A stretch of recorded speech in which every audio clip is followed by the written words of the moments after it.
y a des corrélations avec d'autres événements de son existence. Absolument.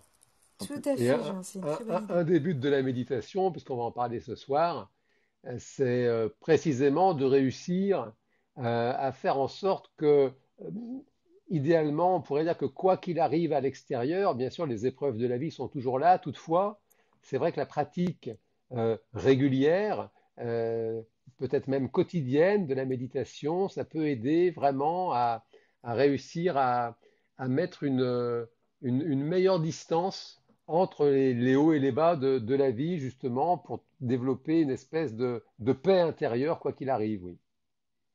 C'est génial. On va entrer dans le cœur du métier et je pense que c'est une bonne façon aussi de poser les bases en attendant donc de démarrer. On va le faire à l'instant. Donc merci à tout le monde d'être présent aujourd'hui dans le Club Café Santé. Nous avons le plaisir et l'honneur d'accueillir Jean Dorido qui est psychologue, qui est spécialiste des addictions et créateur de l'application Zenfi. C'est aussi un homme des médias, chroniqueur à France Bleu, Sud Radio et intervenant aussi à CNews. Merci beaucoup Jean d'avoir accepté de passer cette heure avec nous. Et c'est une room qui est enregistrée au sein du Café Santé qui va être disponible aussi sur un podcast. Le podcast que vous trouvez sur le lien cafesanté.club.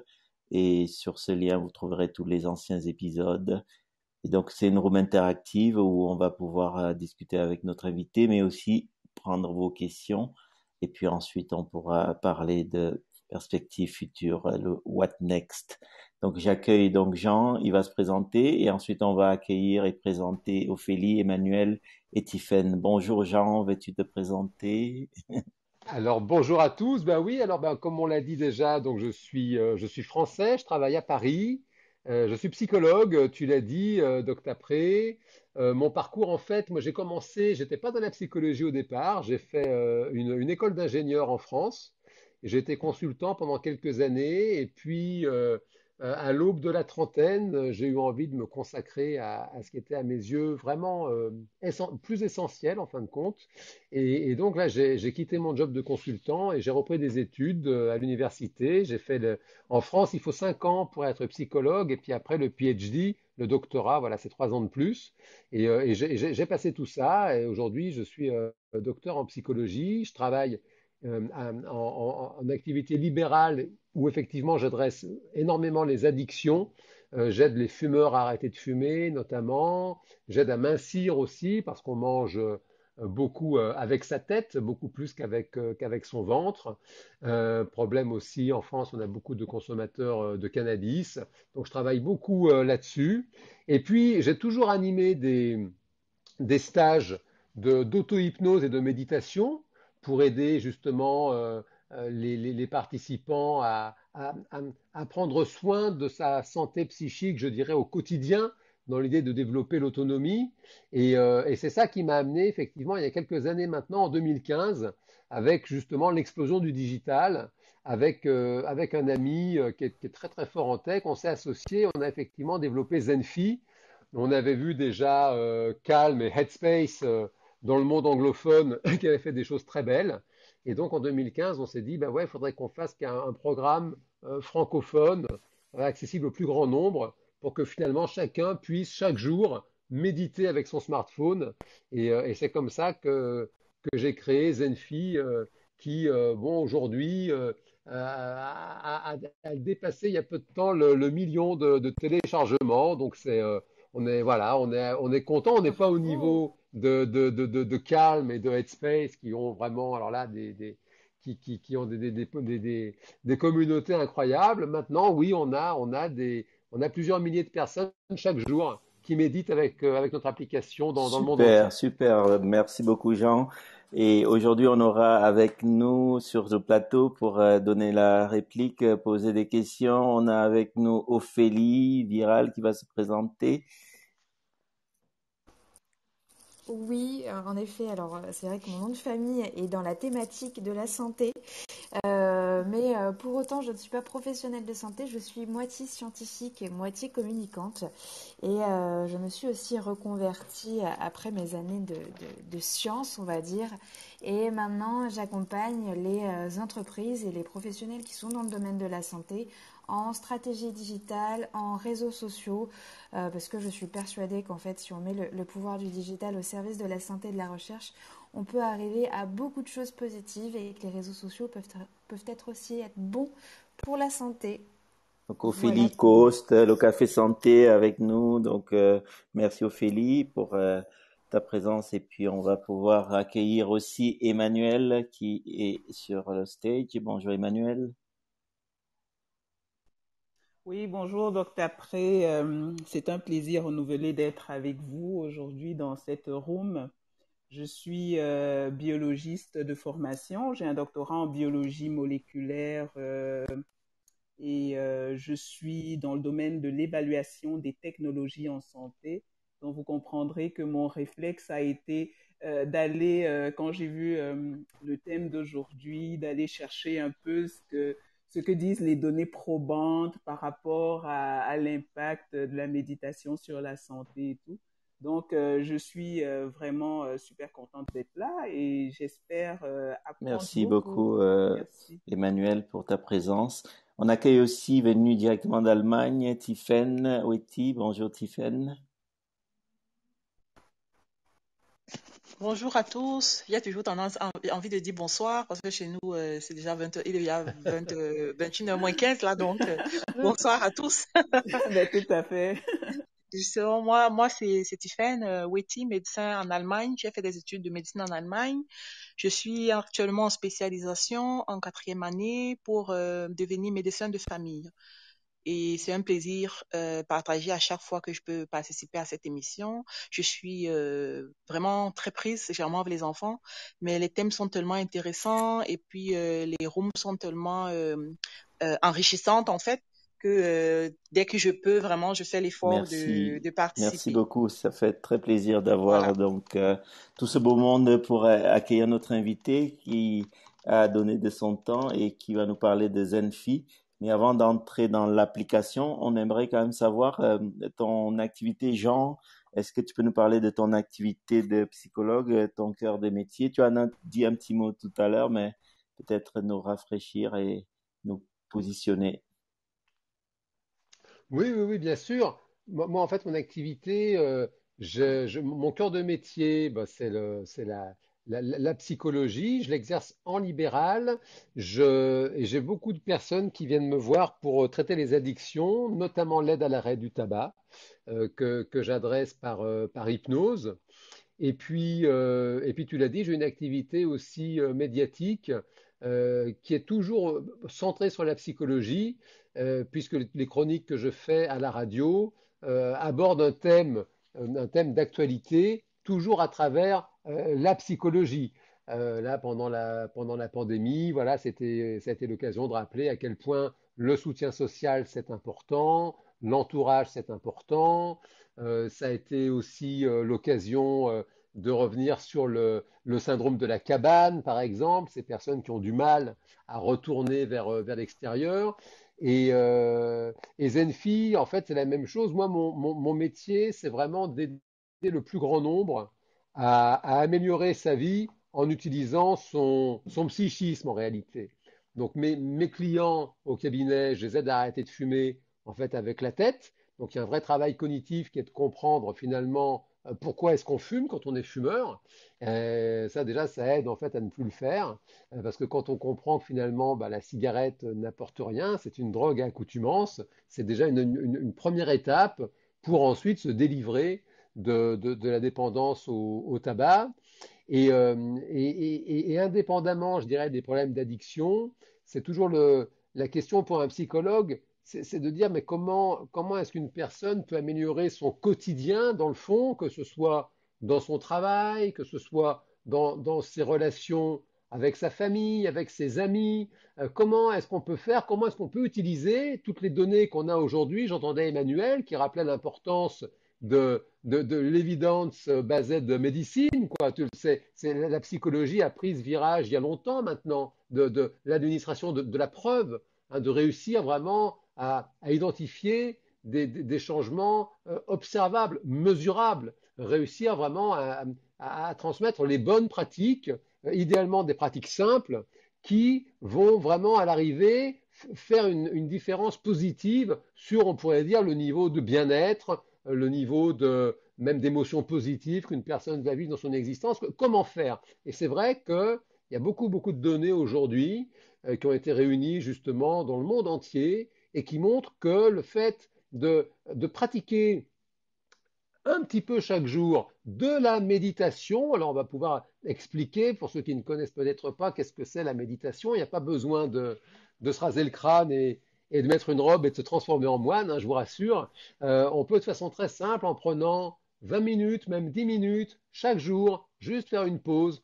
juste expérimenter cet état spécial de méditation. Eh bien ça, il y a énormément de données maintenant qui montrent que assez rapidement, ça a un impact positif sur le niveau d'anxiété qui a tendance à baisser, sur la qualité du sommeil, et on sait la psychologie du bonheur d'ailleurs. Merci Dr. Frey de me rappeler de me présenter. J'ai écrit notamment Le bonheur est une science exacte, qui est sorti il n'y a pas très longtemps d'ailleurs chez Larousse, et qu'on trouve au Canada et au Québec. Et j'ai beaucoup, beaucoup étudié la psychologie positive, la science du bonheur. Le bonheur est enseigné à Harvard depuis quelques années maintenant par un psychologue, Tal Ben-Sahar. Et en fait, voilà, on se rend compte que le bonheur, finalement, ça se travaille. C'est quelque chose qui est à la fois inné. Il y a il y a un terrain familial, il y a des familles qui sont plutôt douées pour le bonheur, ça se transmet, et ça représente, on va dire, grosso modo, 50% du bonheur d'un individu, et puis on se rend compte qu'il y a 50% restants qui peuvent se travailler. Et ça s'apprend, et je dirais, dans les gestes simples, dans les bonnes pratiques simples, qui vont avoir tendance à augmenter le niveau de bonheur, eh bien, effectivement, il y a la pratique de la méditation, de la pleine conscience. C'est une pratique qui est complètement laïque, qui n'est pas religieuse. Et ça, c'est assez étonnant, assez bluffant de voir que de façon très très simple, on a presque mécaniquement une augmentation du bonheur, du bien-être, juste le fait de méditer 10 minutes par jour. Ah oui, c'est vrai que l'utilisation de la méditation, je pense qu'elle est venue aussi dans le fait que les gens avaient oublié de prendre conscience de qui ils étaient en tant que corps humain et que ce retour-là, à travers la méditation, permet vraiment une relaxation de se recentrer sur soi-même. Mais je pense qu'on pourra en parler un peu plus par la suite. Mais moi, j'aurais une question d'ailleurs, justement. Comment t'es venue l'idée de lancer une application Zenfi? Alors, c'était sûrement pas dû au confinement, mais voilà, t'as vraiment ressenti un besoin. Le but, c'était de toucher un maximum de personnes, d'avoir un impact positif sur un maximum de personnes. Comment est née un petit peu l'idée? Alors effectivement, Félix, oui, oui, moi c'est vrai, tu as raison, tu as mis le doigt dessus. J'ai toujours été activé par l'idée d'aider un maximum de monde. Parfois, c'est vrai que c'est un peu frustrant dans mon métier. Moi, voilà, je travaille en libéral, je fais des séances. Alors, je fais des séances pour le tabac, pour l'amincissement, je fais ça en groupe, mais c'est quand même des petits groupes. C'est des ateliers. Je vais jamais au-delà de 8 personnes. Et je vais jamais faire plus de 2 groupes dans la journée, donc ça fait 16 personnes maximum. Et puis quand je travaille en psychothérapie individuelle sur d'autres sujets, là, voilà, je fais des séances qui sont longues, c'est des séances individuelles, et je vais guère aller au-delà de 5 ou 6 personnes dans la journée, et c'est déjà, voilà, limite raisonnable parce que c'est quand même très, très éprouvant, très prenant. Et c'est vrai que c'est frustrant par rapport aux besoins qui existent. Et c'est pour ça que j'écris des livres depuis toujours pour aider plus de monde qu'au cabinet. Et oui, effectivement, sur l'application, c'est vrai que j'animais des stages de méditation, des stages d'auto-hypnose aussi. On pourra peut-être en parler, voir les différences et les points communs entre ces deux pratiques. Et en fait, je m'étais rendu compte au fil des années, j'avais des stagiaires qui étaient emballés quand ils sortaient du stage. Ouais, ils disaient, ça durait 2 jours en général, je faisais ça en week-end. Ils disaient, ouais, c'est génial, c'est super. Donc ils repartaient à fond. Et puis souvent, je les revoyais 3 mois après, 6 mois après, 1 an après, ils revenaient faire un stage. J'étais content de les voir et je dis alors, comment ça s'est passé? Et en fait, toujours, systématiquement, ce qui revenait, c'est la personne qui disait, ouais, c'est quand même difficile de pratiquer tout seul chez soi. C'était vraiment ce qui revenait tout le temps. Les personnes, elles étaient contentes de faire un stage pour devenir autonomes, apprendre à pratiquer l'auto-hypnose, apprendre à méditer. Et donc, ces personnes, voilà, repartaient, elles arrivaient chez elles allaient le faire un jour, 2 jours, 3 jours, 15 jours, et puis après, ça se fatiguait. Et du coup, j'avais toujours eu, et je te parle de ça il y a déjà 20 ans, j'avais toujours eu cette espèce de fantasme de, d'un espace, je dirais, numérique, digital, pour être un peu pris par la main, je dirais. Parce qu'on est tous pareils, ça fait du bien quand on a quelqu'un qui nous accompagne en réalité. Et donc, avec l'apparition des smartphones, l'apparition des applis, ça a été effectivement une espèce d'évidence, le fait de voir aussi que d'autres, ben justement, allaient dans ce sens-là, plein d'applications de ce qu'on pourrait appeler le self-help, quoi, voilà, se faire du bien soi-même. Et c'est comme ça que naturellement, effectivement, je me suis associé avec des personnes qui savaient faire pour développer Zenfi, effectivement, parce on a besoin quand même d'être accompagné, parce que de tout faire tout seul, c'est quand même très difficile. On ne va pas se casser le moral, hein, c'est possible. Simplement, c'est possible pour les personnes qui sont déjà assez. En fait, la méditation, on pourrait dire, c'est un peu comme le sport. On sait que ça fait du bien. Quand on en fait, on est content. Maintenant, c'est vrai que c'est parfois difficile de réussir à mettre le sport dans sa routine quotidienne. Ça nécessite un peu de discipline, ça nécessite de l'organisation. Et donc tout ce qui peut aller dans le sens d'être un peu pris par la main, d'avoir quand même quelque chose, je dirais, un peu sexy, un peu sympa pour s'y mettre, tout ça, ça va dans le bon sens. Super, super. Merci beaucoup, Jean. Pour ceux qui se joignent à nous, un petit refresh de la room rapide. Donc, on accueille aujourd'hui Jean Dorido, qui est psychologue, qui travaille en France et qui nous présente l'application Zenfi, qui est une application mobile disponible sur iPhone et Android. Si vous faites un refresh de la room, vous allez voir, j'ai mis mon image en profil. Donc, pendant qu'on discute, vous pouvez aussi télécharger l'application. Et on va maintenant arriver, par exemple, sur quelque chose d'essentiel pour moi, c'est d'essayer de comprendre finalement cette application, comment il fonctionne, Jean. Est-ce que tu peux nous expliquer déjà le nom Zenfi, comment t'es venu ce nom et aussi comment est-ce que ça fonctionne, l'application Zenfi? Alors le nom, en fait, très simplement, voilà, j'étais avec mes 2 associés, on voulait absolument un nom avec justement le mot zen dedans. Et bon, on a regardé comment on pouvait décliner ça, on a un peu brainstormé, je dirais, en bon français, et on a trouvé que Zenfi, voilà, c'était sympa, c'est pas selfie, c'est Zenfi, c'est pour effectivement devenir plus zen. Et alors de façon très très pratico-pratique, là pour le coup, comment ça fonctionne? Bah, tu l'as dit, c'est un téléchargement sur smartphone ou sur tablette, sur les 2 plateformes, effectivement, aussi bien iOS, Apple que Android. Et le téléchargement est gratuit. Et en fait, quiconque télécharge l'application gratuitement accède à 10 séances qui sont offertes et que l'on peut faire autant qu'on veut. On peut tout à fait rester, je dirais, à vie sur ces 10 séances. La personne pour qui ça suffit, elle peut tout à fait faire en boucle ces 10 séances. C'est vraiment le programme de base. C'est de la pleine conscience. Donc en fait, une séance, c'est quoi concrètement? Ces 10 séances gratuites. En fait, la personne clique sur la séance et là, elle a une petite vidéo qui lui explique voilà, le thème de la séance à venir. Elle peut la regarder ou elle peut passer la vidéo. Et après, l'idéal, c'est de faire ça avec des écouteurs et la personne va être guidée dans une séance de méditation pleine conscience. Donc, je vais lui dire, c'est moi, c'est ma voix. Je dis, voilà, bah, écoutez, donc je vous conseille de vous asseoir confortablement, d'avoir le dos bien droit, pas trop crispé, pas trop relâché non plus, etc. Et on va entrer comme ça ensemble dans l'expérience de pleine conscience qui consiste en fin de compte à passer un moment sans rien faire. Alors ça peut paraître tout simple, ça peut paraître idiot, ça peut paraître facile. En fait, c'est une expérience. C'est une expérience, ça a un début, ça a un milieu, ça a une fin. Et c'est une expérience où on va rester 10 minutes sans rien faire. Et la question, c'est qu'est-ce qu'on fait quand on fait rien? Et donc, justement, c'est ça le principe de la pleine conscience, c'est de réussir dans le fond à, réorienter pardon, son attention. Je crois que c'est Emmanuel ou Ophélie tout à l'heure qui disait on court tout le temps dans tous les sens, ou c'est non, c'est Tiffen, voilà, je suis prise avec les enfants, etc. C'est normal. On a des vies, on a tout le temps notre attention qui est captée sur l'extérieur. Et donc, en fait, pratiquer la méditation, donc de par ces 10 séances là, offertes là, dans Zenfi, c'est voilà, 10 minutes pour tranquillement et en douceur retourner son attention sur soi-même.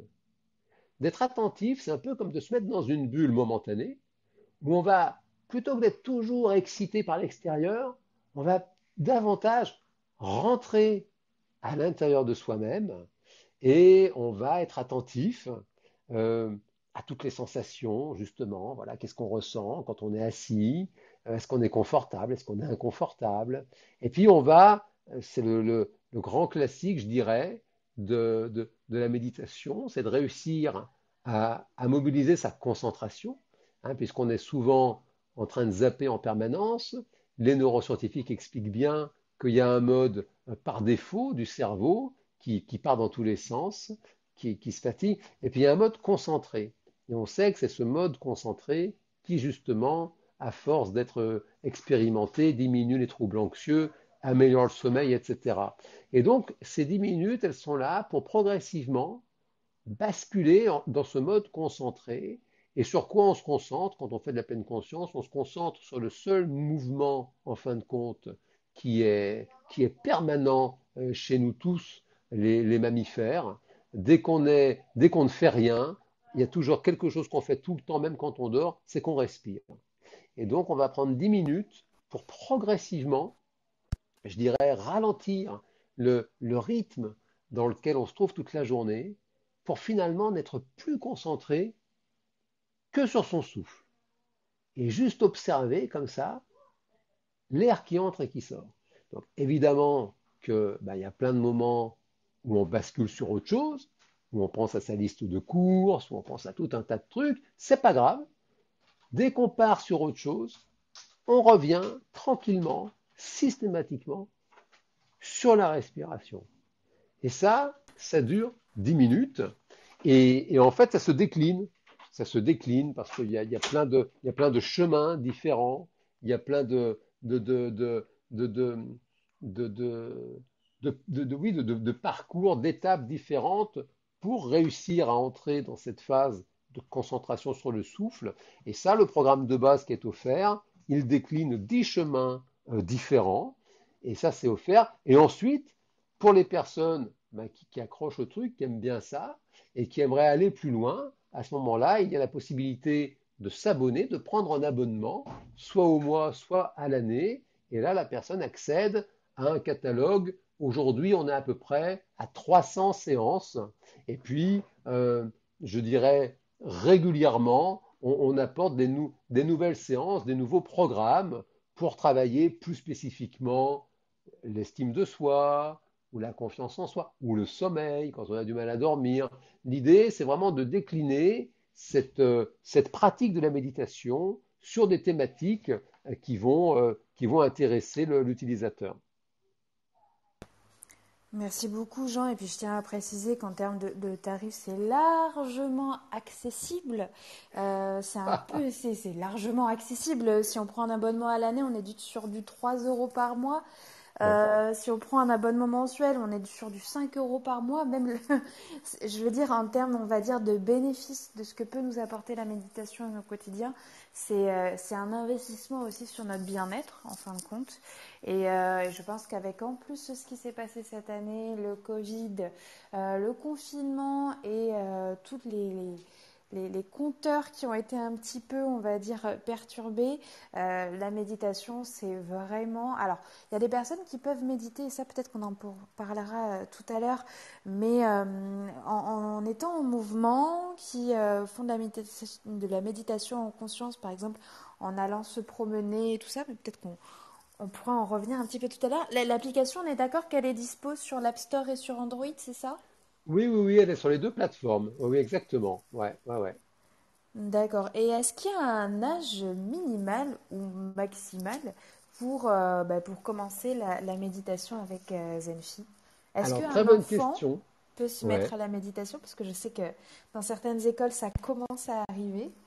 Oui, oui, oui. Alors, c'est une bonne question, Ophélie.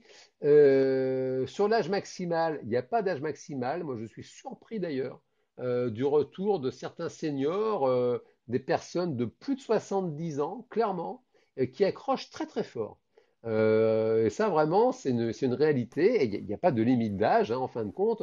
Après, dans l'autre extrême, pour les enfants, là, je dirais que ça dépend des enfants. Après, il faut être accessible quand même à la parole, au langage. Maintenant, c'est vrai que certains enfants, dès l'âge de 5 ans, on peut vraiment entrer dans des expériences méditatives à travers des histoires. Nous, on a un module qui s'appelle Zenfi Kids, notamment, qui a un succès phénoménal. Et d'ailleurs, il y a des nouvelles histoires qui vont arriver là, courant de l'été, avant la rentrée prochaine. Et dès l'âge de 5 ans, à travers des histoires, eh bien, on peut justement apprendre aux enfants à rentrer dans cette espèce d'attention particulière, spéciale. Tu l'as dit, Ophélie, il y a de plus en plus d'écoles qui utilisent la méditation. On a des gros, gros succès de librairies. Une dame, une Hollandaise, qui a écrit Calme et attentif comme une grenouille, par exemple, qui a eu un succès international dans le monde entier. En France, c'est un gros, gros succès d'édition, j'imagine, au Canada aussi. Calme et attentif comme une grenouille, c'est des petites histoires très sympas, justement sur une grenouille, voilà, qui est capable voilà, de sauter dans tous les sens et aussi qui est capable de rester comme ça immobile, il n'y a que les cieux qui bougent et les mots accrochent bien et c'est rigolo parce que voilà, un enfant, bon après il faut apprendre à parler à un enfant, maintenant ouais, on va lui dire, vas-y, gonfle ton ventre quand tu respires comme un ballon et puis dégonfle-le, voilà, va tout au bout de l'expiration et puis regonfle-le comme un ballon et puis après on lui raconte une histoire. L'idée, c'est vraiment de réussir, encore une fois, à rentrer dans cet état qui est un état spécial. Parfois, on peut se dire que la méditation, ça veut dire ne pas penser. C'est pas vrai, on peut pas ne pas penser. C'est juste qu'on est dans et c'est vraiment une expérience. C'est difficile à décrire avec des mots. C'est qu'on vraiment finit par basculer. C'est pour ça que c'est assez proche. Ce sont des méthodes vraiment cousines de l'auto-hypnose, c'est qu'en fait, on est dans un état, on ne dort pas, et en même temps, on n'est pas dans l'état excité, agité, comme on est dans la journée. On est un peu une espèce de pause, comme si on était rentré à l'intérieur de soi. C'est vraiment, pour moi, c'est vraiment ce qui décrit le mieux l'expérience, c'est qu'on est toujours orienté sur l'extérieur, et là, on prend un moment, on est orienté sur l'intérieur, et le fait est que ça fait plutôt C'est du bien. super. Et moi, j'ai une question par rapport à justement cet état où on bascule, on est dans la méditation, on a envie de sortir de là, penser au quotidien. On vit dans un monde où justement, comme on le mentionnait, on est beaucoup sollicité et que ces moments de calme parfois peuvent paraître très longs. Et ma question, c'était en termes de durée, à partir de combien de minutes on peut considérer que on atteint le sweet spot?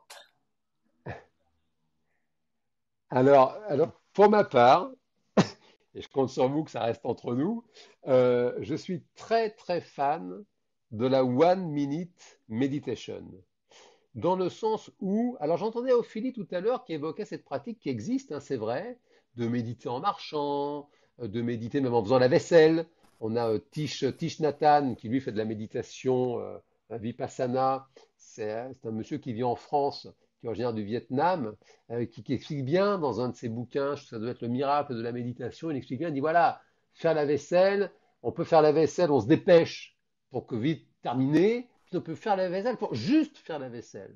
Et c'est un fait, je rejoins Ophélie, ça peut être une expérience très intéressante de se concentrer tellement sur ce qu'on est en train de faire, idéalement une tâche très pratico-pratique, faire le ménage, faire la vaisselle, juste pour être pleinement dans cette expérience. Ça, c'est très bon. Pour autant, c'est vrai que je, ma déformation de psychologue, je crois énormément à la puissance du cadre. Et c'est vrai que avoir un cadre de méditation où justement on dit là, je ne vais rien faire d'autre que de méditer. Ça, pour moi, notamment quand on débute, c'est très très puissant. Je veux dire même, c'est important. Et donc, sur ta question, d'Octapré, de dire mais combien de temps alors? Eh bien, la one minute meditation, 1 minute. Pourquoi 1 minute? Parce que c'est mieux que zéro. C'est comme le sport, la personne qui dit mais alors il faut que je fasse du sport 1 heure, une demi-heure. Oui, c'est bien une demi-heure. Il y a plein de données scientifiques. On dit une demi-heure, 2 vélos d'appartement, 3 fois par semaine. C'est très très efficace. Ça peut même faire passer la dépression, bien sûr. Mais la personne qui n'a que 10 minutes, ben, c'est toujours mieux de faire 10 minutes d'exercice que de faire zéro. Et c'est pareil la méditation. Rien que de prendre 1 minute pour se poser, pour respirer, prendre quelques bonnes respirations, voilà, prendre le temps de se mettre bien à l'écoute, que voilà, je suis là, je fais rien d'autre. Rien que ça fait du bien. C'est en tout cas ce que je crois. Et en termes de recherche scientifique documentée, au début, les savants disaient il faut au moins 20 minutes par jour, tous les jours, pendant 2 mois. Et on n'arrête pas le progrès. Selon les groupes expérimentaux, on a effectivement des travaux qui montrent que même 5 minutes, déjà au bout d'une semaine, il y a des effets positifs sur certains marqueurs du stress et de l'anxiété. Donc franchement, l'idée c'est de le faire, quoi. Et idéalement, ça c'est vrai, de le faire tous les jours. Il vaut mieux faire tous les jours pas longtemps que de se faire 1 heure complètement traumatisante sans bouger une fois de temps en temps où là c'est que pareil que le sport, quoi. Limite on n'a plus envie d'y retourner tellement on s'est traumatisé à s'imposer de ne pas bouger pendant 1 heure, quoi. Complètement d'accord et c'est vrai que même un tout petit peu, ça peut être une technique avant de rentrer, on va dire, dans un événement, si vous montez on stage, avant de monter on stage sur Clubhouse par exemple, si vous êtes un peu stressé, vous pouvez respirer, prendre conscience de votre respiration pendant une petite minute et après vous montez on stage. D'ailleurs, ça va être le moyen pour moi de faire un petit refresh de la room pour les personnes qui nous ont rejoints. Vous êtes sur le Café Santé, sur le Club Café Santé. Comme vous le savez, on a pour vocation de discuter autour de différents enjeux de la santé, de vulgariser certaines pathologies, mais aussi de parler de e-santé et d'applications mobiles. Et ce soir, nous avons la chance d'avoir Jean qui est à nos côtés, qui est le fondateur de l'application Zenfi, qui est une application de méditation. Et donc, voilà, on est en train de lui poser un petit peu des questions. Donc, si vous en avez aussi, n'hésitez pas à monter on stage avec nous pour échanger, ou peut-être pour nous dire juste si vous avez testé la méditation, s'il y a eu un bienfait pour vous de ce côté-là. Moi, j'aurais une petite question aussi, du coup, Jean. Est-ce qu'il y a un profil particulier de personnes qui ont téléchargé Zenfi? Est-ce que peut-être il y a un peu plus d'hommes que de femmes? Est-ce que tu sens qu'il y a un profil, on va dire, entre guillemets?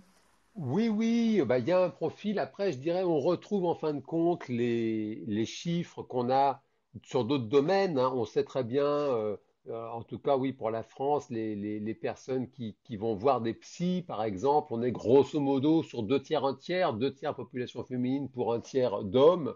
Et là, on retrouve ça chez Zenfi. On est à peu près sur du 2 tiers, un tiers, 2 tiers de femmes pour un tiers d'hommes. Et sur les âges, on a une espèce de courbe avec, on va dire, une moyenne d'âge pour faire vraiment très très large, entre 35 et 45 ans. Qu'on a des personnes qui sont plutôt actives, qui sont plutôt à l'aise avec le digital, avec la technologie. Ça, c'est vraiment le gros des troupes, je dirais. Après, voilà, il y a toujours, encore une fois, moi je suis étonné du nombre de seniors qui accrochent bien, qui aiment bien ça. Maintenant, voilà, si on fait vraiment des chiffres purs et durs, des stats purs et durs, on est globalement sur du 2 tiers, un tiers, et globalement sur une moyenne d'âge entre 35 et 45 ans. Merci beaucoup, Jean. Peut-être que ça va changer par la suite et qu'il y aura un peu plus d'hommes qui se mettront à la méditation aussi. Ben, c'est-à-dire qu'en fait, après, alors moi je rêve hein, qu'il y ait de plus en plus d'hommes qui s'y mettent, évidemment. Après, on va pas se mentir, il y a clairement un phénomène, on pourrait presque dire un phénomène de mode depuis quelques années, très marqué Silicon Valley, très marqué, voilà, justement, ces types ultra geeks, etc. C'est un petit peu les surfeurs des années 70, voilà, quand ils ont débarqué Qui sur la travaille côte chez Google basque, maintenant.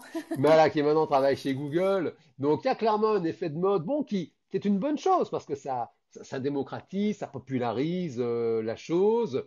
Il y a aussi ce phénomène, qui est un vrai phénomène scientifique avec l'apparition de la psychologie dite positive. Martin Seligman, Mike Csikszentmihalyi, ça a 20 ans en fait, hein, c'était un numéro d'American Psychology en 2000 de mémoire, qui posait les bases de la psychologie positive. Il y a tout le travail qu'a fait John Kabat-Zinn justement autour de la mindfulness. Là aussi, de mémoire, ça doit avoir peut-être 30 ans, il a dû voilà, commencer ça il y a une trentaine d'années. Donc voilà, il y a une espèce de mayonnaise qui a prise. Et puis après, voilà, l'idée, c'est de voir qu'est-ce que ça va donner avec le temps, passer un peu cet effet de mode. J'aime croire, je sais plus si c'est Tiffaine ou Emmanuel tout à l'heure qui disait voilà, ou peut-être toi ou Félix qui disait voilà, on avait un peu oublié. C'est un fait que pour ultra schématiser, on va dire le monde occidental, l'Amérique du Nord, chez vous, l'Europe, c'est vrai qu'on avait un petit peu lâché le, le travail de l'intériorité, le travail de la verticalité, pour prendre un petit peu des mots comme ça. Bon, là où c'est vrai qu'en Inde et même en Asie, il y avait cette tradition justement de la méditation qui était, bien sûr, c'était le cas aussi en Europe jadis, c'était toujours attaché à une spiritualité. Parce qu'en fait, toutes les traditions spirituelles, quelles que soient les traditions, elles ont une dimension méditative. Euh, les, les chrétiens, les pères du désert, les premiers chrétiens pratiquaient ce qu'on appelle l'hésychiasme, qui est un travail de méditation justement sur le souffle. Les musulmans pratiquent ce qu'on appelle le dhikr, c'est la psalmodie comme ça. Et puis évidemment, ben, les bouddhistes, toujours de la méditation qui était, je dirais, pratiquée dans un cadre spirituel et donc dans un cadre religieux. Et puis c'est vrai que l'Occident moderne, l'Amérique du Nord, l'Europe, un petit peu lâcher tout ça au profit du monde extérieur, développer la technologie, développer tout ça, un petit peu laisser tomber le travail spirituel dans le sens l'esprit, la vie intérieure. Et ça, c'est plutôt une bonne chose qu'aujourd'hui, ça revient complètement laïcisé, donc débarrassé de l'aspect spirituel, qui n'est pas en soi une mauvaise chose, toutefois qui peut parfois poser des problèmes de prosélytisme ou autre. Là, voilà, au moins, on a cette pratique moderne qui est vraiment accessible à tout le monde, quelle que soit la sensibilité spirituelle des uns des autres, tout le monde peut pratiquer une méditation laïque qui va même d'ailleurs pouvoir, je dirais, s'accommoder justement de la sensibilité spirituelle de chacun, parce que quiconque, quelle que soit sa sensibilité spirituelle religieuse, peut pratiquer cette méditation dite de pleine conscience,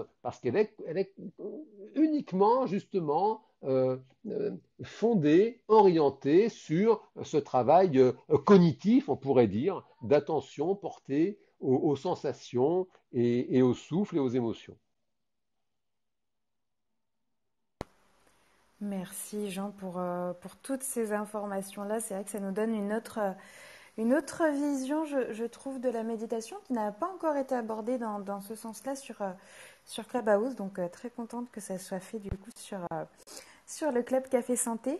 Emmanuel, on en vient à une potentielle question sur les données scientifiques en lien avec la méditation et l'anxiété. Peut-être que tu peux nous partager ce que toi tu as pu trouver, puis après on laissera Jean ou poser la question à Jean. Enfin, la modération est à toi, Emmanuel. Emmanuel, tu es avec nous? Est-ce que je suis la seule à ne pas Oui, l'entendre? Nous avons perdu Emmanuel, non, je ne l'entends pas non plus. effectivement. Ah, je vois son micro Alors, qui oui, bouge. petit bug Clubhouse à mon avis, Emmanuel. Il faut sortir de la room et re-rentrer dans la room. Ça peut arriver des petits bugs comme ça de micro. On est habitué Donc, à force les petits bugs des tout à Clubhouse. fait. Donc, ça donne l'occasion que Emmanuel revienne, que je refasse un petit refresh. Donc, vous êtes dans la room du Café Santé. Donc, on tient tous les lundis une room sur la e-santé. Et on a le plaisir aujourd'hui d'accueillir un invité, Jean Dorido, le fondateur de Zenfi, une application qui permet d'accompagner les individus dans leur parcours de santé autour de l'anxiété, de l'addiction. On va entrer en détail tout à l'heure sur les différentes thématiques que propose Zenfi. Et c'est quelque chose qu'on va faire régulièrement dans ce café santé, creuser différentes applications. On a une prochaine room prévue lundi autour d'une application sur la réanimation, sur les arrêts cardiaques. Donc, Comment rester en vie? exactement, comment rester en vie. Donc, n'hésitez pas à suivre le Café Santé pour être informé et suivez aussi Jean Dorido et ainsi que les autres modérateurs et modératrices pour permettre aussi d'être informés parce que Clubhouse, c'est souvent cet algorithme qui fait qu'on peut manquer des rooms. Emmanuel est revenu. Oui, ça bouge, Emmanuel. Tu dois être avec nous. Je pense que Ah non, en fait, on t'entend pas du tout. C'est le petit bruit que l'on entend derrière. oui, effectivement. Je crois que c'était ça qu'elle. Je crois que c'était le fait qu'elle Oui. parle. Donc son problème de micro n'est pas réglé. Peut-être qu'elle va ajuster avec des écouteurs. Peut-être ça arrive parfois. Donc peut-être le temps qu'elle règle son micro, je vais demander à Jean, est-ce que il y a assez de données scientifiques sur l'efficacité de la méditation? Déjà la méditation conventionnelle, ensuite la méditation par la e-méditation. Est-ce qu'il y a des données par rapport à la santé sur la méditation? Alors, il y a beaucoup, beaucoup de données. Ça, c'est vraiment quelque chose. C'est aussi d'ailleurs ce qui a fait le succès de cette pratique, c'est que ça a été tout de suite observé de très, très près par des savants, donc des psychologues, des neuroscientifiques. John Kabat-Zinn, au début, a évalué cette pratique auprès d'un public de cancéreux, même en phase terminale. Il y a eu beaucoup de travaux qui ont été faits précisément sur la gestion de la douleur, sur la fin de vie. Et donc, il y a énormément, énormément de données qui ont été accumulées et qui toutes vont dans le même sens. La pratique de la méditation a tendance à diminuer les troubles anxieux, diminuer le stress, à augmenter le niveau de bien-être, de satisfaction de la vie même, toutes ces mesures voilà, de bonheur comme ça qu'on peut faire. Et même sur les personnes qui précisément souffrent de douleurs chroniques, là aussi, beaucoup de données qui vont dans le sens que l'expérience de la qualité de la vie, finalement, est améliorée par la pratique de la méditation en général. Ensuite, sur la e-méditation, là aussi, il y a eu pas mal de recherches qui ont été faites et qui montrent qu'effectivement, l'utilisation de programmes de méditation sous forme d'application, que ce soit Zenfi ou d'autres, ça aussi, voilà, ça a tendance à avoir des effets bénéfiques. Après, peut-être juste pour alimenter le débat, la discussion, euh, il y a une question qui reste un peu en suspens, c'est justement de savoir est-ce que c'est la pratique de la méditation proprement dite qui fait le plus grand bien, ou est-ce que finalement, ce n'est pas simplement le fait de basculer chaque jour pendant une certaine durée sur ce fameux mode concentré. Vous savez, je vous parlais tout à l'heure de Mike Csikszentmihalyi. C'est un des pères fondateurs de la psychologie positive et c'est lui qui a développé la notion de flow. Vous savez, cet état de flow, c'est l'état dans lequel nous basculons lorsqu'on est concentré sur une tâche que l'on aime faire et qui nécessite un certain effort qui toutefois n'est pas stressant et cet effort permet d'avoir un retour en temps réel. Alors, et donc Max Enya, il a étudié énormément de monde. Il y en a même qu'il a équipé de capteurs et autres. Il a fait aussi des études avec justement à l'époque, ce n'était pas des applis, mais c'était le même principe. Les personnes, de temps en temps, était sollicité pour savoir dans quel état émotionnel il se trouvait. Et donc, il a étudié plein de monde. Et donc, il se rend compte que quelqu'un qui médite, effectivement, est en situation de flow. Toutefois, ça peut être le cas, par exemple, de quelqu'un qui va travailler son piano. Et cette personne est aussi en situation de flow. Ça va être aussi la situation de quelqu'un qui fait du bricolage, ou qui fait de la cuisine, ou qui fait même du tricot. C'est-à-dire qu'en fait, c'est vraiment cette idée euh, qu'on a ces deux modes de fonctionnement. Notre cerveau a deux modes de fonctionnement. Un mode, finalement, par défaut, qui part dans tous les sens, et puis un mode concentré.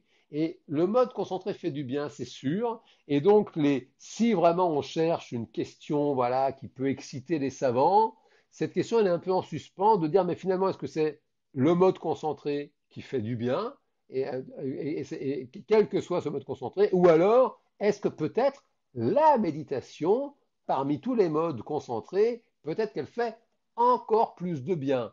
Et là, bon, je dirais, il y a presque autant d'avis que de savants. Et à titre personnel, je n'ai pas vraiment d'avis sur la question. Je, je pense que quelqu'un qui se met à la méditation ne peut pas se tromper, ça c'est sûr. Et en même temps, ça c'est mon côté psychologue, je dirais, de terrain, dans un travail clinique. La personne qui va vous dire, moi je suis allergique à la méditation, ça ne m'intéresse pas, je ne veux pas en entendre parler, de toute façon, ça va être intéressant de l'aider à développer une activité de flow par rapport à ce qui lui plaît. Ça peut être la lecture, ça peut être le bricolage, ça peut être la peinture, voilà, les personnes qui font de la peinture. Voilà, c'est vraiment qu'elles rentrent dans cet état qui justement fait le plus grand bien, qui a vraiment tendance à mécaniquement améliorer l'existence. C'est- Super. Oui, Est-ce que vous m'écoutez maintenant? Oui, Oui, on entend Emmanuel. Emmanuel, Ah, yes. ah ouais, je tenais pratiquement mon souffle avant en vous parlant parce que j'avais peur de la réponse. Ah, mais vraiment, j'ai écouté tout ce que tu as dit, Jean, avec vraiment grand intérêt. Et je vais te dire pourquoi. L'une des raisons, c'est vraiment que j'ai l'impression que tu as un peu démystifié le terme méditation. Parce que c'est sûr que quand on lit le nom de ton application Zenfi, moi j'ai pensé tout de suite à Zen, j'ai pensé tout de suite à la spiritualité un peu plus orientale. On sait que les spiritualités orientales et la méditation orientale ont vraiment le vent en poupe ces temps-ci. Donc, j'ai vraiment pensé à tout ça, mais tu es venu vraiment dans ton discours et dans ton propos démystifier ça pour moi. Et ce que je comprends beaucoup aussi, c'est que ça dépend d'un contexte dans lequel on est vraiment soumis, on est dans une société où on est soumis vraiment à beaucoup d'excitatifs, de toutes sortes d'excitations. On est très sollicité, comme disait un peu Dr. Pré tout à l'heure. Et puis, on a quand même tendance à ne plus se poser. Et dans ton explication, je ressentais beaucoup ça. Moi, je comprenais beaucoup prendre le temps de se poser. Tu sais, moi, j'ai des amis, par exemple, une fois qu'ils rentrent chez eux, ils allument la télé. Automatique. Et Oui. moi, je suis comme, comment tu fais pour vivre dans autant de bruit dans ta vie? Tu sais, c'est comme, c'est vraiment désarmant, quoi. Mais c'est ça, on a perdu l'apprentissage, on a perdu le réflexe peut-être de se poser comme comme Ah tu ben le alors, décrivais un peu. écoute Emmanuel, ah ben là, je bois du petit lait, comme on dit quand je t'écoute, parce que c'est vraiment exactement ça. C'est-à-dire que, toi, ça me touche, je parlais des stages tout à l'heure que j'animais, je me rappelle, à une époque, voilà, j'animais beaucoup de stages de méditation, et c'est vrai qu'il y avait un exercice tout bête, je disais, voilà, c'est l'exercice du silence. Et je disais, voilà, l'idée, c'est de vous entraîner à être dans le silence, donc silence de mouvement, voilà, ne plus bouger. Et puis, silence, bien sûr, silence physique, justement, comme tu dis, on coupe la télé, on coupe la radio, on coupe la musique, on coupe le téléphone.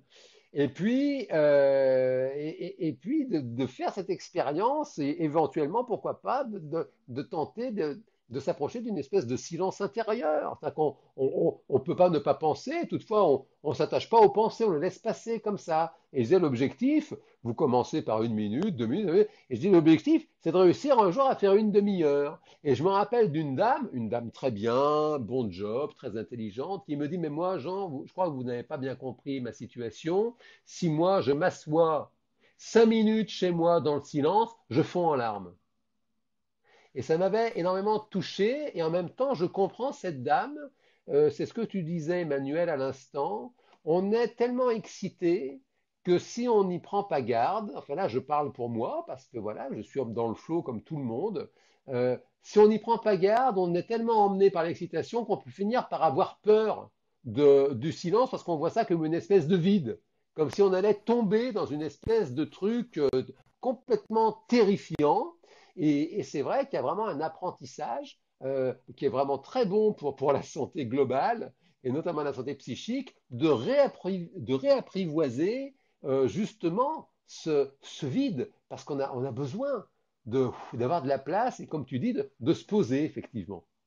Je trouve que le confinement nous a quand même un petit peu poussé à faire ce type d'exercice-là, parce que justement, bah, il n'y avait plus les activités extérieures, aller au restaurant, aller dans des bars. Moi qui suis aussi de Paris, c'est quand même quelque chose qui est ancré dans la vie parisienne. Tout le monde ne sort pas, mais voilà, c'est quand même quelque chose d'ancré. Le fait de se retrouver en confinement et de se retrouver pour les personnes qui étaient seules, mais même pour les personnes qui étaient en famille ou quoi, un petit peu face à soi-même, avec ce manque, on va dire, d'activité extérieure, le fait de devoir se replonger du coup dans des activités un peu plus méditatives. Comme tu disais, Jean, l'art, par exemple, le fait de dessiner, il y a aussi la cuisine. Moi, je sais que quand je cuisine, je suis dans un état un petit peu de méditation presque, Ouais, parce ouais. on réfléchit pas en fait.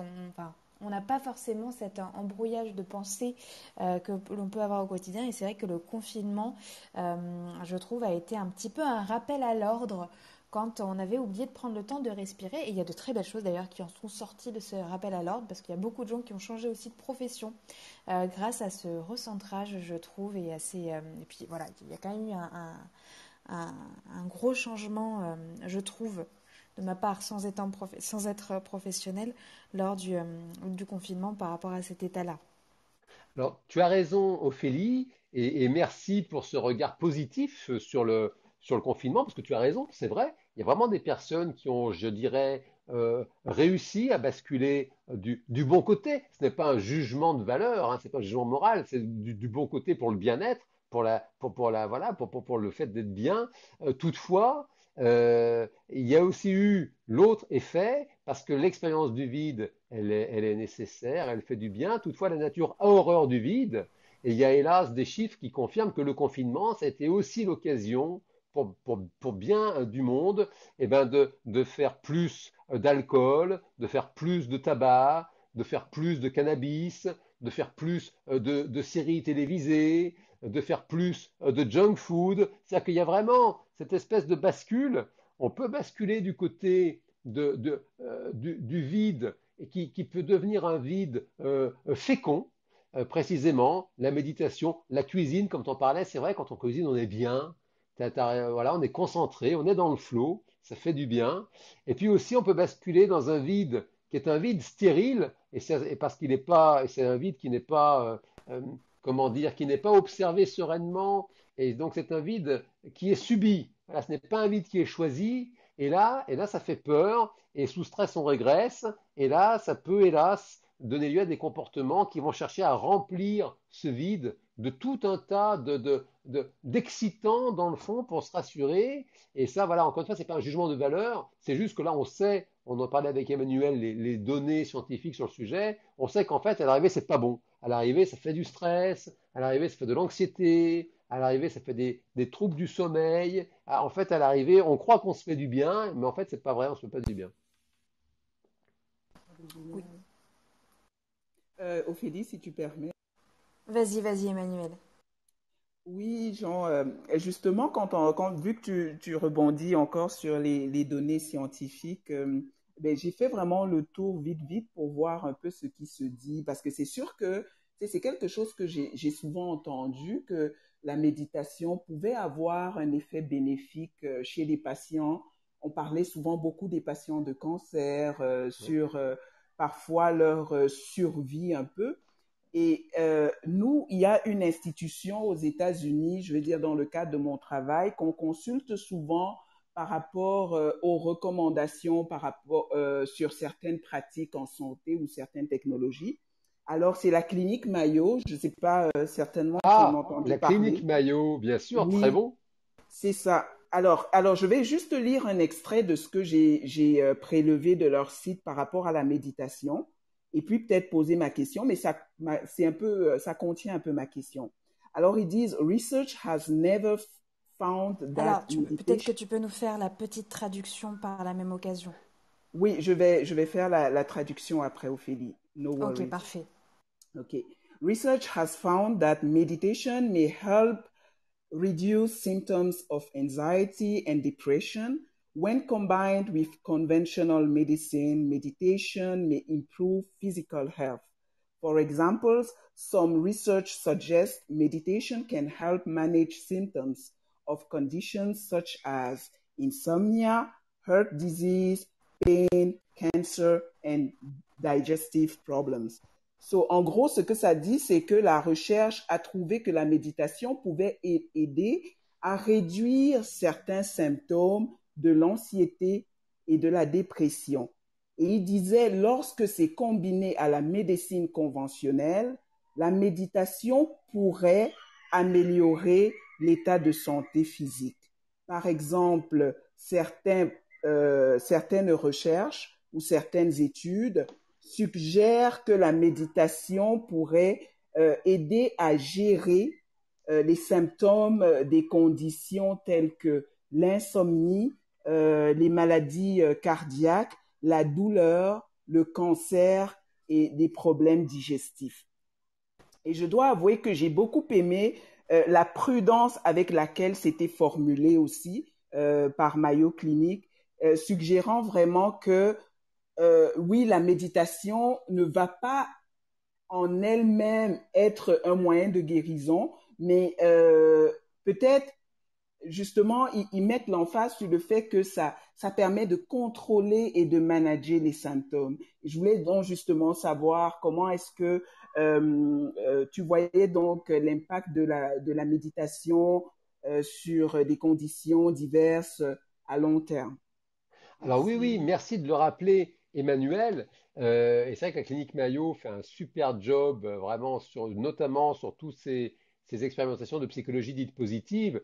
Et merci de le rappeler, Emmanuel. La méditation, ça n'est pas curatif en soi, c'est quelque chose qui vient, je dirais, dans ce qu'on appelle l'arsenal thérapeutique, dans la prise en charge globale du patient, typiquement sur la dépression, par exemple. Et ça, d'ailleurs, on a le même résultat avec les psychothérapies. On sait très bien que un des problèmes majeurs de la dépression, c'est la rechute. La dépression est une maladie à rechute et la plupart des recherches vont dans le même sens. On se rend compte que quand on fait des groupes expérimentaux et qu'on va comparer un groupe antidépresseur seul, et puis un groupe psychothérapie seul, et puis un groupe antidépresseur plus psychothérapie, eh bien, quand on fait le follow-up, c'est vraiment dans le groupe antidépresseur associé à la psychothérapie qu'on a le moins de rechutes précisément. Et c'est la même chose en fin de compte avec la méditation. Il n'est pas question que la méditation se substitue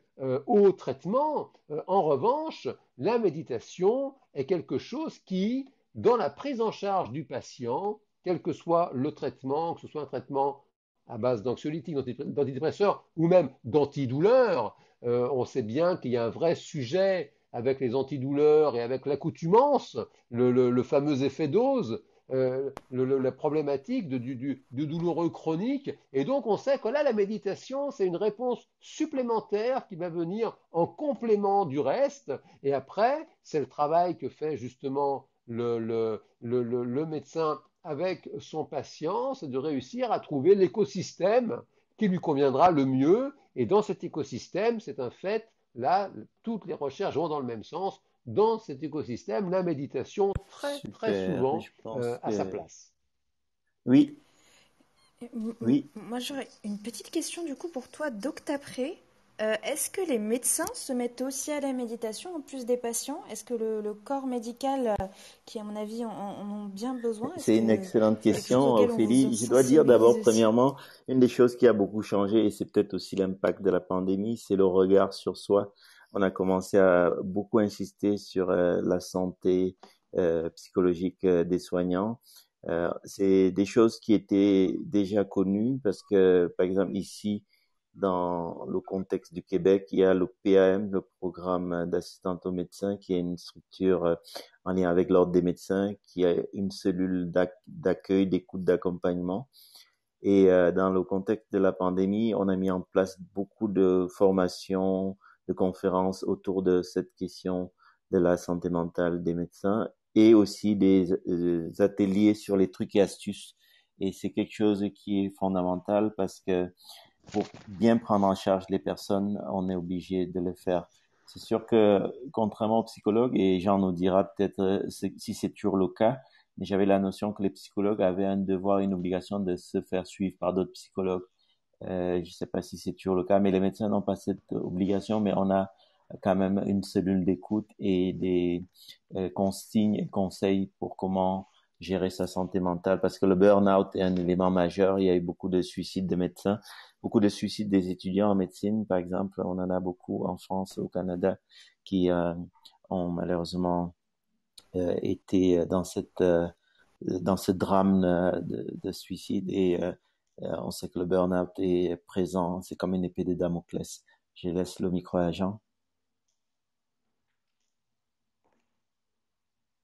Oui, oui, non, donc après, je te rejoins. La santé psychique des soignants, c'est un vrai sujet, c'est un vrai problème. Tu l'as dit, épidémie de burn-out. Sur l'obligation de suivi, hélas, non. On a chez les psychanalystes une tradition, là, c'est une pratique particulière. La pratique de la psychanalyse, effectivement, euh, impose d'être supervisé par un autre psychanalyste. En revanche, les psychologues, même ceux qui travaillent en institution, je dirais même surtout ceux qui travaillent en institution en France, dans le secteur hospitalier, ne sont pas soutenus, ils ne sont pas supervisés et ils subissent, je dirais, le même sort que les autres soignants. Ce sont des personnes qui se retrouvent souvent très très fragilisées parce que bah, c'est voilà, des volumes d'heures inouïs, extrêmement sollicités, plus parfois notamment en institution, l'accès justement à une forme d'automédication et qui peuvent déboucher sur des vrais problèmes de Merci toxicomanie beaucoup. parfois. Merci. On accueille Miché qui vient de se joindre à nous et Tiffaine qui a une question, je pense. Tiffaine.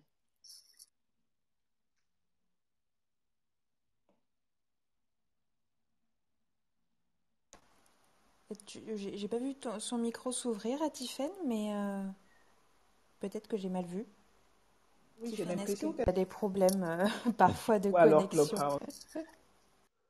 Dans ce cas, on va donner le micro à Miché. Bonjour Miché, comment vas-tu? Bonjour, bonsoir, je me porte très bien. Merci Un beaucoup. sujet, un sujet très intéressant, surtout lorsqu'on a parlé, on a essayé de parler du burn-out, principalement pour les étudiants en médecine et les médecins. C'est quelque chose de très fréquent. Et parfois nous-mêmes, nous ne savons pas comment le gérer. Et en tout cas, c'est très fréquent dans le milieu, surtout dans le milieu étudiantin, avec le volume de cours, surtout en faculté de médecine. C'est vraiment un problème sérieux. Bon, si je peux un petit commentaire par rapport à la méditation, c'est que dans le contexte plus africain, lorsqu'on parle de méditation, euh, on voit un livre, ou soit la Bible ou le Coran, une personne va lire et ensuite, bon, c'est ça en fait la méditation. Si j'essayais un jour de faire comme Jean l'a dit, donc 10 minutes c'est pas moi, en train de faire un silence, on confondrait avec une incantation, quelque chose comme ça. Donc, c'est pas quelque chose qui est vraiment bien pris dans ce sens-là. C'était un peu ça, ma petite contribution par rapport au sujet. Mais tu as raison, Michel, hein, c'est vrai, c'est ce qu'on évoquait tout à l'heure. C'est parfois ce qui peut faire même un petit peu peur ou ce qui peut en retenir certains, c'est de se dire forcément, si je fais de la méditation, je vais forcément m'inscrire dans une religion particulière. Et ça a été, en fin de compte, on pourrait dire presque la révolution que l'on doit, là c'est un fait, à John Kabat-Zinn, hein, il faut rendre à César ce qui lui appartient, qui a été vraiment le premier, je dirais, à grande échelle, à, euh, je dirais, proposer le cœur de la méditation, c'est-à-dire une méditation très très dépouillée, notamment dépouillée de ses aspects religieux. Donc ça ne veut pas dire, je t'entends parler de Bible et de Coran, ça ne veut pas dire justement que c'est une méditation qui soit interdite aux croyants, quelle que soit justement leur tradition spirituelle. Au contraire, elle est accessible à tout le monde. Après, voilà, si je te comprends bien, peut-être que ça pourrait être pris, un médecin qui proposerait la méditation, ça pourrait peut-être être pris comme une forme de prosélytisme si la personne se dit, mais alors il est en train de m'embarquer dans un truc religieux. Toutefois, c'est un problème qu'on peut avoir aussi en France. Simplement, là c'est assez classique. C'est toujours dit, c'est toujours rappelé que voilà, il n'y a pas de prédisposition religieuse qui soit nécessaire. Merci, merci. Il y a quelque chose qui m'intéresse beaucoup quand on parle de e-santé, d'application, et la plupart du temps, ça vient soit des personnes du domaine des technologies de l'information, soit du corps médical. Et ma question pour toi, Jean, c'est comment s'est passé le processus de développement de l'application en termes de usability, bon, le desirability, on sait que effectivement le besoin était là par rapport à ce que tu as énoncé. Mais tout ce qui est design, usability, comment en pratique s'est passé le développement de cette application? Ben alors nous, on a vraiment fait ça, je dirais, avec nos petites mains. Vraiment, c'est quelque chose, c'est une aventure d'amis en fait, hein. Moi, voilà, j'avais un copain très très fort en tech, hein, un ingénieur polytechnicien en France, qui est voilà très fort en tech, très très concerné par justement les questions de développement personnel, de comment améliorer sa vie. Et en fait, on a fait ça vraiment. Comme on voyait la chose, un peu, je dirais, sur voilà, sur le terrain. Et bon, on a, comment dire, on n'a pas eu accès pour des raisons financières, hein, là, pour être tout à fait clair, hein, on n'a pas eu accès à ces processus passionnants et extrêmement coûteux de tester euh, plein d'interfaces, voilà, user différentes, une couleur à la place d'une autre, un bouton à la place d'un autre. Hélas, on n'a pas pu encore le faire parce que ça coûte extrêmement cher. Et ça, voilà, c'est un petit peu la partie, je dirais, euh, immergée de l'iceberg, ce qui ne se voit pas. C'est vrai que pour le grand public, c'est parfois difficile de réaliser que ça coûte extrêmement cher. Même les développements, je dirais, entre guillemets, le simple fait d'avoir une même application qui soit accessible sur tous les smartphones, quelle que soit leur marque, quel que soit leur niveau d'OS, c'est des développements de dingue. Maintenant, oui, on aimerait bien, voilà, si un jour on réussit voilà, à réunir suffisamment de finances, pouvoir effectivement améliorer encore l'interface utilisateur, parce que tu as raison, donc après, c'est quelque chose qui est très très important de faire en sorte que l'utilisateur, tout soit le plus simple pour lui et le plus, je dirais, le plus sexy pour que justement, bah, pour qu'il y revienne et pour qu'il pratique effectivement. Mais d'un autre côté, quand on regarde les avis qu'il y a au niveau de l'App Store sur l'application Zenfi, on se rend compte que les utilisateurs ont bien vu peut-être le manque de UX, UI, comme on dit dans le jargon, de l'application, mais par contre que le contenu était de très très bonne qualité et c'est là aussi la grande raison en fait pour laquelle les gens utilisent cette application-là. C'est quelque chose que j'ai vraiment vu ressortir sur les avis et c'est ce qu'on attend aussi d'une application de méditation. Donc peut-être que la forme n'est pas là, mais si le fond y est, c'est plus important aussi. Merci de le rappeler, Ophélie. Vraiment, c'est très très aimable de ta part. Oui, oui, c'est un fait que oui, oui, c'est vrai. Ça me fait toujours plaisir, bien sûr, quand le contenu est apprécié. C'est moi qui, voilà, c'est moi qui ai tout fait. C'est moi qui assure, voilà, le renouvellement du catalogue. Et c'est un fait, oui. En tout cas, c'est ce que nos utilisateurs apprécient. On a tout mis, effectivement, enfin, mis beaucoup dans le contenu, effectivement. Oui, oui, c'est sympa de le rappeler. Ça fait plaisir. Bah, Et c'est très parlant, simple, hein. Oui, vas-y, Emmanuel. ok, c'est juste pour rebondir un peu là-dessus, parlant du développement du produit en lui-même, c'est quelque chose qui peut se faire certainement de manière continue avec l'input même des utilisateurs, que ce soit pour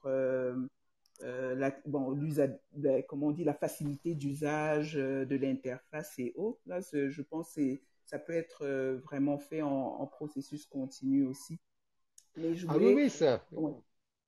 Vas-y, Jean, oui, je Non, non, je reviendrai t'écoute. Oui, après. oui, non, non, je t'écoute. Tu as raison. Je t'écoute.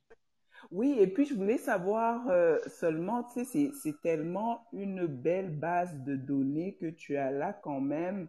Et puis, vu ton domaine de psychologue, je trouverais ça super intéressant de pouvoir avoir peut-être des indicateurs qui vont peut-être montrer un peu quelles sont les retombées de l'application chez les différents utilisateurs. Ça pourrait peut-être être intéressant en même temps, penses-tu pas?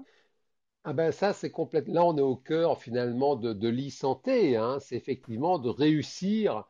Ça, alors là, on peut rêver un peu. Moi, c'est vrai que c'est ce qui m'active aussi. C'est effectivement de réussir un jour à vraiment être en capacité justement déjà de mieux comprendre ce qui se passe. En fait, la psychologie, ça reste un grand, grand mystère. Et vous avez peut-être vu ce phénomène qui est complètement dingue des enfants endormis en Suède, où il n'y a que là-bas que ça existe, ce phénomène, des enfants de personnes migrantes qui sont en attente de régularisation, et on a des enfants qui s'endorment et qui sont dans une espèce de léthargie qui peut durer des années. C'est un truc complètement inouï, c'est pas du coma, c'est pas de la comédie, parce qu'un enfant de 7 ans qui se met à plus bouger, ils sont alimentés par des sondes, hein. C'est réversible, Dieu merci. On a vu des personnes justement qui revenaient, qui se réveillaient, et ça, tous les savants du monde ne comprennent pas. On ne sait pas, on connaissait même pas ce genre d'état il y a encore quelques années. Et c'est vrai que la psychologie, c'est un grand, grand mystère.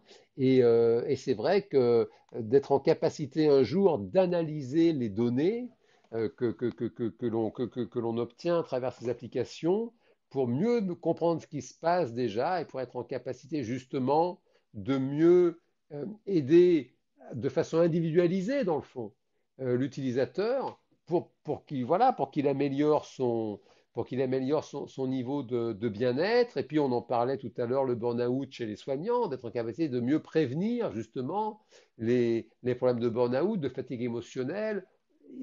Pourquoi pas, rêvons un peu, la capacité de prévenir certains passages à l'acte. Oui, ce serait sensationnel. Pour l'instant, voilà, nous n'en sommes pas là. Pour l'instant, on essaye de rendre accessible au plus grand nombre des méditations quotidiennes. Super. Merci beaucoup. On accueille Marlise qui vient de se joindre à nous. Bonjour Marlise, comment vas-tu? Bonjour, bonjour Docteur Abré, je vais bien. Bonjour à Ophélie, Jean, Emmanuel, Miché, bonjour. Bonjour Euh, Marlise. je vous ai suivi depuis le début. Bonjour à, j'ai oublié Bijou. Et c'est très, très, très intéressant. Très. Waouh, j'aime bien ça, Jean. Merci. Merci. Pour ma part, comme Emmanuel, tu as vraiment démystifié le sens de la méditation. Ce que je savais de la méditation, c'était tout autre chose. Mais comme tu l'as si bien expliqué, je pense que je la fais, la méditation. Je la fais. Je la fais peut-être pas, j'aurais pas défini ça comme tu le fais, mais pourtant je le fais. Et voilà, je vais aborder sous un autre angle, la chose sous un autre angle. Et j'ai compris que, en fait, c'est le repos, comme a dit Emmanuel. Et moi, j'ai pensé plutôt à un stop. Donc, en d'autres termes, il faut faire un stop parce que tout va très vite. Tout va très vite. Depuis que moi, je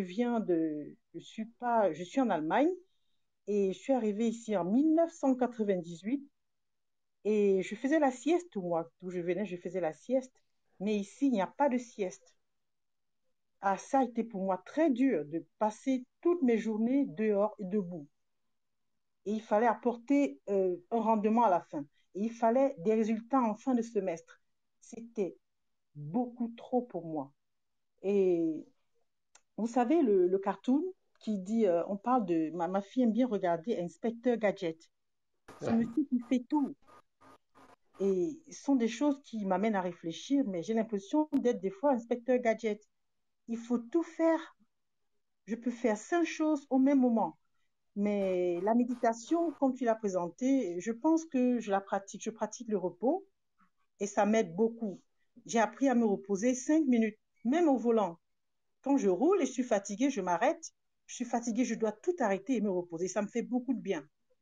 Mais par contre, pas comme tu l'as si bien expliqué, je me repose vraiment. Je m'allonge dans mon siège et je peux dormir 5 minutes. Et je pense que je vais dormir 5 minutes et après 5 minutes, je me relève. Et je reprends le volant, je me sens très bien.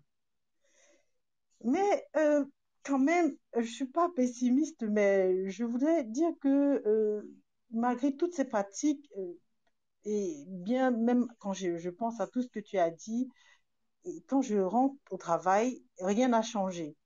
Euh, je prends des exemples que j'invente, que j'imagine, mais ce sont des exemples qui existent. Le cours des choses ne change pas du tout. Les heures de travail restent les mêmes, le collègue difficile reste difficile, la femme ou le mari colérique reste colérique, les enfants en âge de puberté qui dérangent toujours, les voisins bruyants restent bruyants.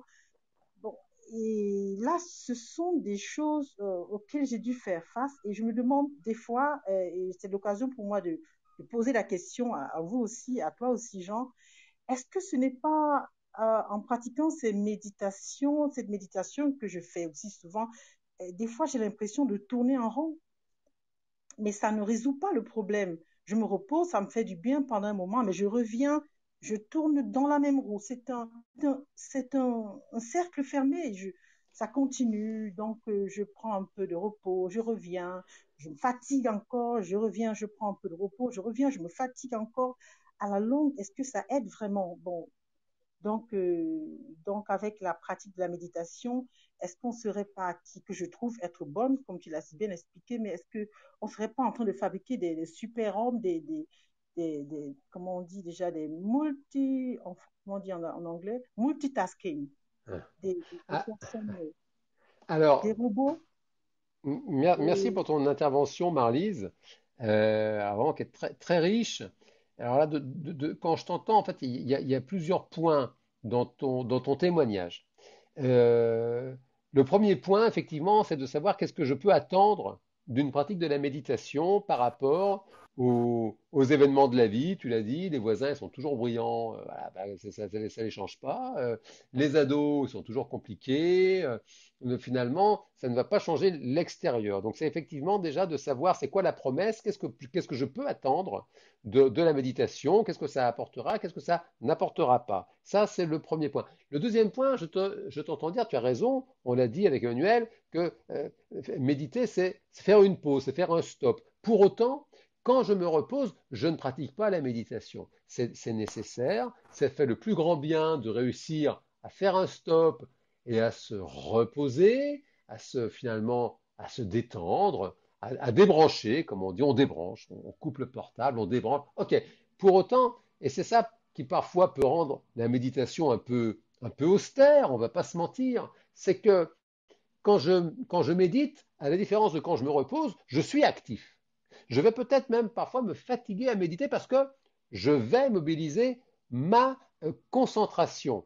Et, et à partir de là, quand tu commences à distinguer la méditation du repos simple, je dirais, le fait est qu'il y a, pour parler avec des mots un peu savants, il y a un travail cognitif quand je pratique la méditation, notamment un travail autour des émotions qui, lorsqu'on s'y prend bien et qu'on s'y prend suffisamment longtemps et de façon suffisamment régulière, eh bien manifestement, on en parlait avec Emmanuel, c'est toutes ces recherches qui sont faites, on se rend compte que toutes choses restant égales par ailleurs, même mes voisins qui vont rester les mêmes voisins avec le même niveau de bruit, eh bien on se rend compte que à force de pratique, ma réaction émotionnelle va être différente et que peut-être, eh bien, je vais mécaniquement réagir de façon beaucoup plus apaisée pour moi, donc plus confortable pour moi.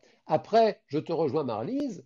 Attention de ne pas basculer dans un piège qui serait de dire, ben, comme je médite, eh ben, finalement, j'accepte ma vie telle qu'elle est, même quand elle est inacceptable. Non, hein, l'idée, c'est de réussir à développer davantage de paix intérieure pour éventuellement avoir plus facilement accès aux ressources nécessaires pour transformer ce qui doit être transformé dans ma vie. Super. Tiffaine, je pense que tu es remonté. Peut-être ton micro marche mieux. Merci, Jean. Oui, maintenant mon Merci micro Marlise. marche. L'application a totalement buggé de mon côté. Je n'arrivais même pas à sortir du room pour pouvoir rentrer. Donc j'ai dû en fait restart le téléphone.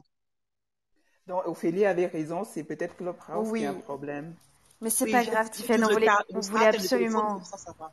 C'est pas grave, on voulait absolument te garder avec nous, c'est pour ça, Tiffaine. On t'a empêché de sortir de la room. Super. Est-ce que tu avais une question du coup, Tiffaine, ou pas? À vrai dire, pas vraiment, hein. J'écoutais vraiment religieusement. Assez intéressant, mais bon, c'est pas trop méditation dans ce sens, c'est pas trop mon truc. Donc vraiment, j'écoutais et essayais d'être un peu plus informée sur le sujet en fait.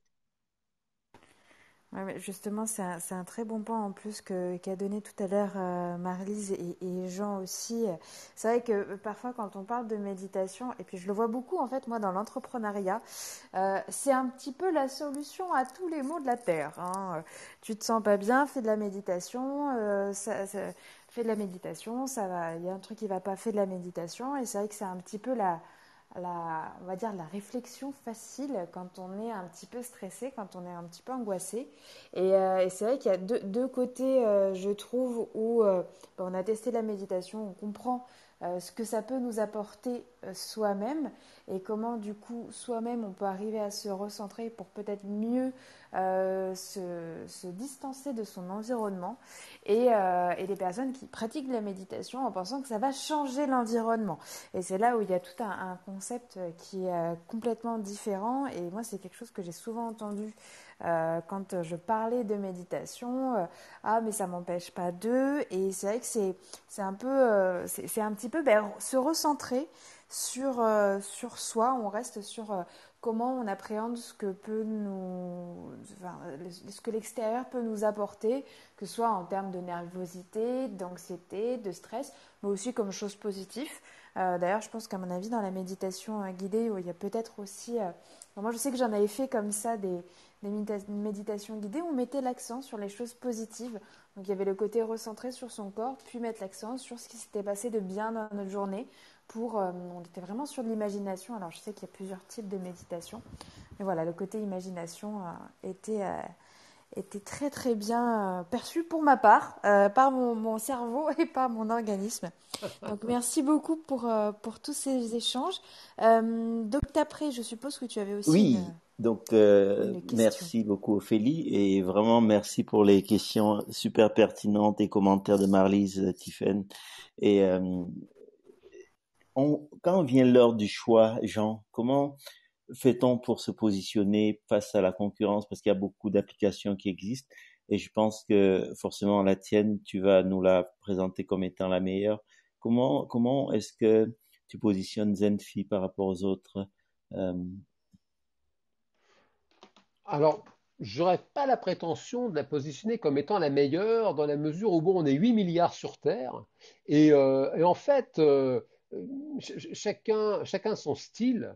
Les applications concurrentes, il y en a des très très belles, Et je trouve qu'ils sont très très bien faits. Et après, Ophélie tout à l'heure rappelait les bons commentaires qu'il y a pour Zenfi sur le contenu. Et je crois que et moi c'est même ce que je conseille en fait à mes clients au cabinet. Je leur conseille souvent la méditation. Je leur dis que moi j'ai fait Zenfi et que je les invite bien sûr à tester. Et systématiquement, je leur conseille d'en tester d'autres parce que c'est vraiment important de se sentir bien et je dirais idéalement de se sentir chez soi avec son appli de méditation. Et en fait, bah, c'est pas dit que finalement, il est, même, je dirais d'un point de vue conceptuel, je ne suis pas sûr que demain, quand bien même Mark Zuckerberg se dirait, moi je vais faire la meilleure application de méditation et donc je vais avoir 8 milliards de personnes. Non, je ne pense pas parce que il y a vraiment énormément d'éléments, d'ingrédients, je dirais, qui rentrent en jeu. Ophélie tout à l'heure parlait de la cuisine. Et on sait bien qu'on ne peut pas plaire à tout le monde. Il y a des personnes qui aiment les plats très épicés, d'autres qui aiment les plats un peu plus doux. Alors on sait qu'il y a des plats qui permettent de rester en bonne santé, c'est un fait. Et là-dessus, la plupart des applications que je connais, en tout cas, elles vont dans le bon sens. Et après, c'est vraiment une question je dirais, de couleur, une question d'épices.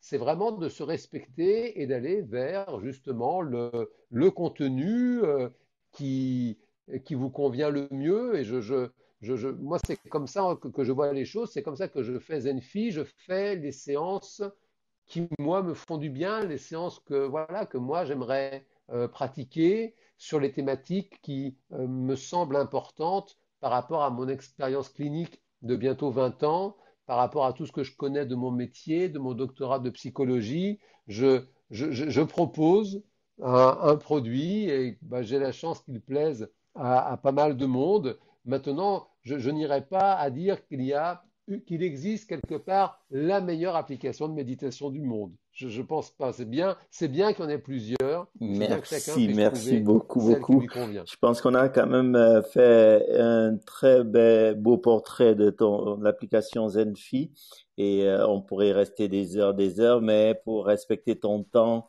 et aussi pour permettre à chacun de méditer, parce que maintenant on va aller mettre en pratique. Si vous rafraîchissez la photo de profil, j'ai Eh oui. découvert que on pouvait mettre Zenfi dans l'application Ah. santé de notre téléphone iPhone. Donc, ça fait partie intégrante de ces dimensions, manger, boire, dormir, méditer, écrire, lire, peindre.